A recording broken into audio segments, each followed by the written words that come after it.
land when you deserve it, when you repent, when you're really sorry for what you've done, what you've allowed to happen. But I can't enjoy prosperity. How the hell am I going to, what the hell do I care about being a billionaire? I give crap. What does that mean to me? God's watching. Want God to spit in my face? I don't want more, more. I'm living like a freaking king compared to some poor bastard out there. Better guy than me. How do I know he's not? How do you know he's not? I got to ham it up a little for the camera, but I am genuinely passionate about this. I mean, I'm so disgusted. You understand? It's killing me. It is killing me. It's stealing from me. It makes me feel like losing my will to live when I got to just see worse and worse. Where's it going to end? Not criminals out there. They're not criminals. If they were, they'd be behind bars, costing you $100,000 each year to provide for that criminal 3 hots and a cot, free medical, free utilities, free rent, free dental, help reintegrate. And you're okay with that? I'm not. And if you don't confront it, then you're part of the problem. You're a collaborator. It's as simple as that. You're colluding. Your silence is evidence of your collusive behavior. It's not just the stuff we do wrong that we'll be held accountable for. It's the stuff that we fail to do that we should be doing. Equally serious. All right, friends, I'm going to go on to some recent current events and other talking points I wanted to get into. You know, last week I kind of was hard on Max Kaiser. But, you know, I used to like it more when he would talk about more stuff and get it other guests on the show. But, you know, I do feel like they've become a little obnoxious with the success of Bitcoin. And as we all know, it doubled in the last, couple of weeks from 20,000 to 40,000 bucks. So it's pretty absurd what's going on there. But, you know, it bores the daylights out of me to just talk about Bitcoin or talk so much about it. But I do like them. I think that they're honest at least. And, you know, it was nice to see Stacy, you know, hear that she said she shed a tear over the homelessness issue. So I was happy to hear that. Well, I want to see them go to action because, listen, to a guy living on the street that doesn't have 2 nickels rubbed together, you think Bitcoin is the furthest thing from his mind, okay? But he's even probably heard of it. But, I mean, you got to be connected to the internet. I mean, for God's sake, what if the internet goes down? God forbid, I mean, a sun flare. Maybe it'd be the blessing to humanity that we need. The internet goes completely down. We get satellites knocked out. All kinds of crap could happen. We don't know. I mean, all unprecedented things happen all the time. And with the return of Christ is no exception. I mean, you know, the crap that could hit the fan, we don't know. Okay, so I mean, just the idea is very stressful to me. I don't want to own any Bitcoin. I don't want to be that connected, plugged into them, worried about the internet. You got to have a wallet. You got to make sure it's secure. You got to buy from Swan. And I mean, it just, I can't deal with it. I don't want to deal with it.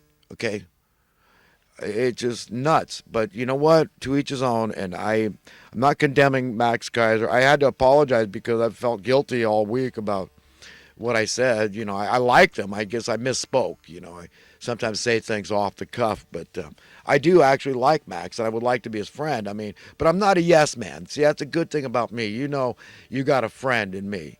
And, you know, if you say something that I think, you know, is obnoxious, and if it goes on long enough, I might say something, you know, snide, try to be sarcastic, but get the hint over.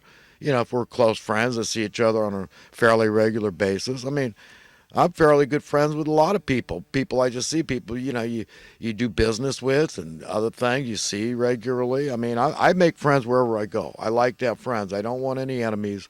I want everyone to like me. And if I can, I'm going to be a likable person to everybody and just try to think and speak and do nice things about people I totally disagree with. Because I have to give them the benefit of the doubt. You should give them the benefit of the doubt that they really believe their own BS. Okay, because they're the ones, they stand alone on Judgment Day. Remember, that's it. We all stand. I don't have to answer for him. But if I think he's unaware of something, I have to bring it to his attention. I have an obligation. We should feel utterly compelled to speak out if we say, wow, this belief system, this BS they're coming up with might lead them to a place they don't want to go. They don't want to be stuck down there below with all those bullies, okay? Those ones that would rather rule in hell than serve in heaven. You don't want that to happen. So only a friend is going to warn you. A yes man's just going to say, yeah, everything's fine. I mean, and you lose your soul, but they're going with you because they didn't say nothing. Who are they? They're the kind where Christ comes and he says, I never knew you, away from me.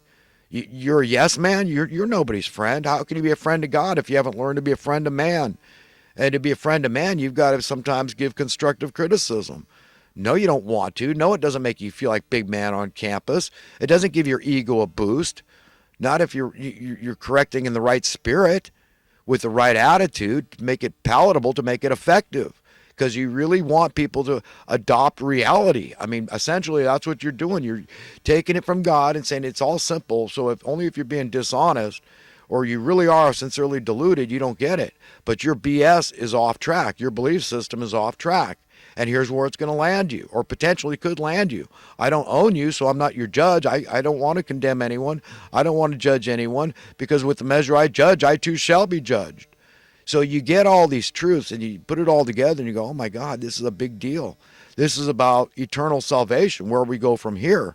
Do you want all your eggs in one basket and just say, hey, I don't believe in eternal life. I believe when brain function stops, life stops, and I don't need to be accountable to anybody, and eat, drink, and be merry, for, tomorrow you die. This sort of attitude. Just frolic on God's green earth, and that's it. You're a nice person. Everybody likes you. And, you're not really delving into the spiritual matters. You're too worldly. You're not invested enough in the eternal cosmic matters that concern our owner. Because what do they want? They're parents. They want the best for their kids. So, I mean, I'm just speaking for God. God, I'm letting God live through me, and I'm trying to live through God, and that's what we all should do. We should have the greatest respect and regard for each other. We're God's kids. We might be dead today. I mean, we should have profound, deep, intense respect for each other. We should. And, we think we'd have the problems we have now if we had that. This thing that happened at the White House last week, I mean, at the Capitol building, I mean, it's just sick. I mean, it makes me sick. I don't believe in violence. I don't trust in violence. I don't have any faith in violence. I feel the same way about vandalism. And I don't think we're going to solve the problem this time around with a bloody revolt. Okay, it's going to be the hand and finger of God doing it. Okay, that's it. And it's through knowledge. It's through information, just like in the book of Daniel. Last chapter in Daniel talks about knowledge greatly increased. Technology is part of that. The internet, the information age, and all this stuff. This is God working. We're all going to figure it out. We're going to get it together. We're going to go for the juggernaut of pure evil genius that is the Federal Reserve, in conjunction with Congress and Senate. A critical mass therein is a generalization. There's always exceptions, but it's a critical mass enough to get the job done. And we got the Labor Department in on it, because they could have stopped this thing. If the Federal Labor Department, protecting the interests of the minimum wage workers, federal minimum wage, they could have stopped it, because every year they come out justifiably and say, no, we got to raise minimum wage because somebody's manipulating markets. So you want to blame somebody? Blame the market manipulators. Sure as all don't blame labor. But this is only fair. If we don't do it, then we're being remiss. And it's obvious to everybody we're being remiss. Do you understand how the Federal Labor Department could have prevented this whole thing, could have stopped it in its tracks from getting out of control like this with a $30 trillion debt? I'm just off the top of my head, I'm guessing it's somewhere like that. Back when they gave us $1,200, I did the math on that. They could have sent us all $12,000. But where did that other, money go? We inquiring minds want to know these things. Okay, if you just accept an ignorance as bliss reality, then what are you going to get? You're stupid. I mean, you're being allowed to be treated like a mushroom, fed you know what and kept you know where. Not, my friends. We have a duty to each other, an obligation, a responsibility to know the truth, the whole truth, nothing but the truth. And it's a big deal, man. I mean, when God reveals it to you, you go, oh my God, this is sick, man. This whole world is so polluted, filthy, adulterated, tainted. We've become so decadent, and God Almighty, it's just like Jesus said, it'll be just like in the days of Noah. The debauchery is so overt and in your face. It's like, and we're the smart ones. They got it going on. It's twisted, man. We're screwed up as a species. This idea that Bitcoin is going to save humanity, well, you know what? Uh, it remains to be seen. Let's see what happens with it.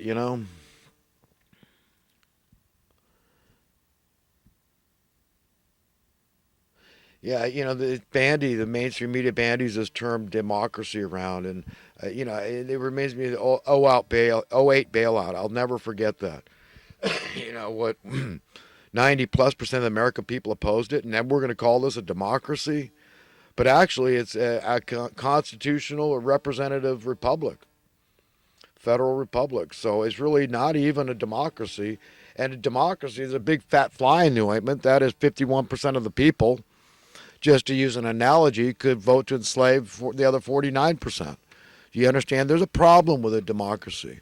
But we should all be a lot more polite to each other when we talk to each other, because we got to give people the benefit out. Just say, wow, they really believe that BS, that belief system? Okay, at least say that, because they're thinking the same thing about you. They're thinking you might be evil. So you understand, we got to try to, wow, understand the dynamics, what's going on here with interpersonal relationships, okay? Because it's of great concern to God, and you better care what your owner thinks about you above all else.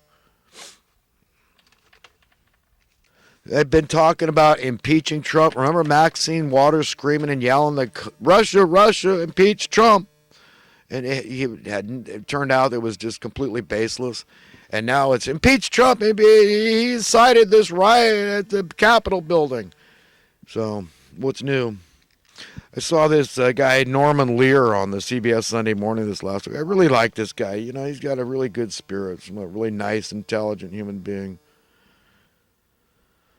Sophisticated and witty and funny and humble guy, just got good vibes from this guy. I think anybody that probably met him liked the guy. He's still alive, so funny too. Funny guy.